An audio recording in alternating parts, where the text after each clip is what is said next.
আসসালামু আলাইকুম ওরহমতুল্লাহি ওবরাকাতুহু। সূরা আল কাফিরুন।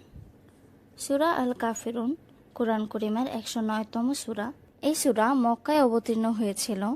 এই সূরাতে সে সকল কট্টর কাফের যাদেরকে ঐশী সিদ্ধান্ত চির অস্বীকারী সাব্যস্ত করেছে তাদেরকে সতর্ক করা হয়েছে। মহানবী সাল্লাল্লাহু আলাইহি ওয়াসাল্লামের পক্ষে এত সব স্পষ্ট নিদর্শন দেখার পরেও যারা তাকে সাল্লাল্লাহু আলাইহি ওয়াসাল্লাম হিসেবে গণ্য করেনি তারা কি করে বিশ্বাস করতে পারে? মুসলমানরা স্বীয় ধর্ম পরিত্যাগ করে তাদের নির্বোধ, অদ্ভুত ও অযৌক্তিক বিশ্বাসকে মেনে নেবে? নবী করিম সাল্লাল্লাহু আলাইহি ওয়াসাল্লাম সূরা ইখলাসকে কোরআন করিমের 1/3 এবং এই সূরাকে কোরআন করিমের 1/4 বলে আখ্যায়িত করেছেন। সূরা কাফিরুন মুসলমানদেরকে শত বিরোধিতা ও শত প্রতিবন্ধকতার মধ্যেও তৌহিদের মূল মন্ত্রে অটল থাকার জন্য শক্তি ও উৎসাহ যোগাচ্ছে। সূরা আল কাফিরুন তেলাওয়াত করছি। আউযু বিল্লাহি মিনাশ শাইতানির রাজীম। বিসমিল্লাহির রহমানির রহিম। قل يا أيها الكافرون لا أعبد ما تعبدون ولا أنتم عابدون ما أعبد ولا أنا عابد ما عبدتم ولا أنتم عابدون ما أعبد لكم دينكم ولي دين। বিসমিল্লাহির রহমানির রহিম।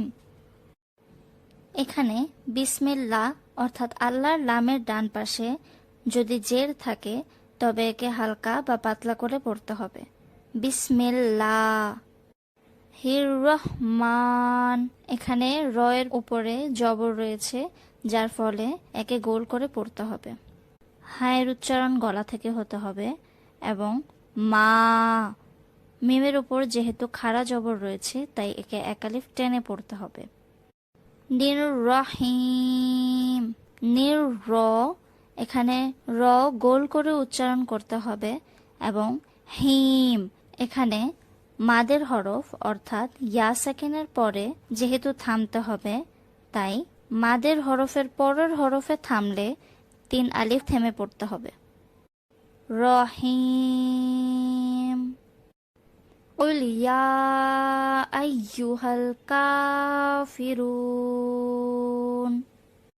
এখানে কুল কাফের উচ্চারণ গলা থেকে হতে হবে, ইয়ার উচ্চারণ শক্ত করে পড়তে হবে।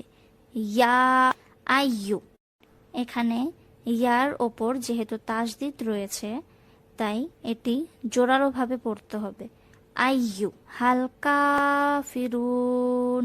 কাফের ওপর যেহেতু খাড়া জবর রয়েছে তাই একালিফ টেনে পড়তে হবে। ফিরুন। ওয়াও সাকিনের পরে যেহেতু থামতে হবে তাই এখানে 3 আলিফ টেনে শেষ করতে হবে। কাফিরুন।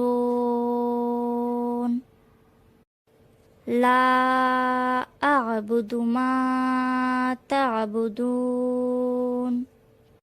এখানে লাম আলিফের উপরে যেহেতু ছোট মাদ রয়েছে তাই 3 আলিফ টেনে পড়তে হবে। আ'বুদু। আ এখানে আইনের উচ্চারণ গলা থেকে করতে হবে।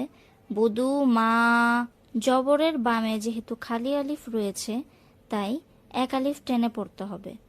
মা তা'বুদুন।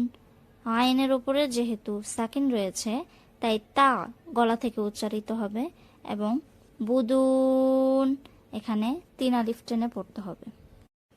ওয়ালা আনতুম আবিদুনা মা আ'বুদ। এখানে ওয়ালা এর উপর যেহেতু ছোট মাদ রয়েছে তাই এখানে 3 আলিফ টেনে পড়তে হবে। আনতুম। নুন সাকিনের পরে যেহেতু ইকফার হরফ রয়েছে তাই অনুসারের মতো উচ্চারণ করতে হবে অর্থাৎ আনতুম। এখানে এক আলিফ গুণনা করে পড়তে হবে। আবিদুনামা,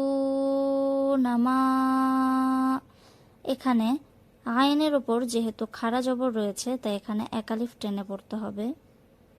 বিদু, এখানে ওয়াও সাকিনের ডান পাশে যেহেতু পেশ রয়েছে তাই এখানে এক আলিফ টেনে পড়তে হবে।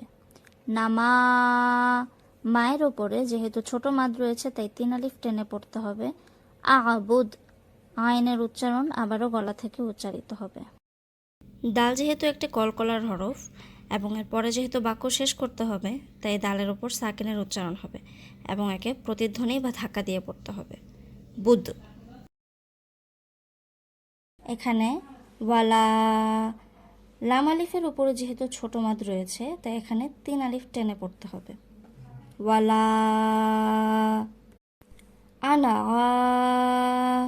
এখানে নুনের বাম পাশে যেহেতু খালি আলিফ রয়েছে তাই স্বাভাবিকভাবেই এখানে এক আলিফ টান হওয়ার কথা ছিল, কিন্তু এখানে কোনো টান হবে না, এটি একসাথে পড়তে হবে।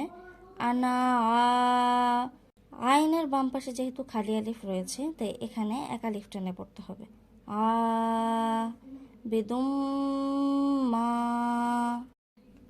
এখানে মিমের উপর যেহেতু তাসদিদ রয়েছে তাই এক আলিফ গুণনা করে পড়তে হবে।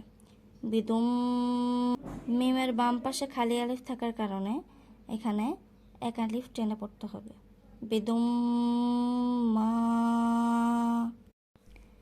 এখানে তার ওপর যেহেতু তাসদিদ রয়েছে তাই এটি দালকে না ধরে তাকে ধরবে। আবাত্তুম, লাকুম দীনুকুম ওয়ালিয়া দীন, এখানে লাকুম দীনুকুম, জেরের বাম পাশে যেহেতু ইয়া সাকিন রয়েছে তাই এখানে এক আলিফ টেনে পড়তে হবে।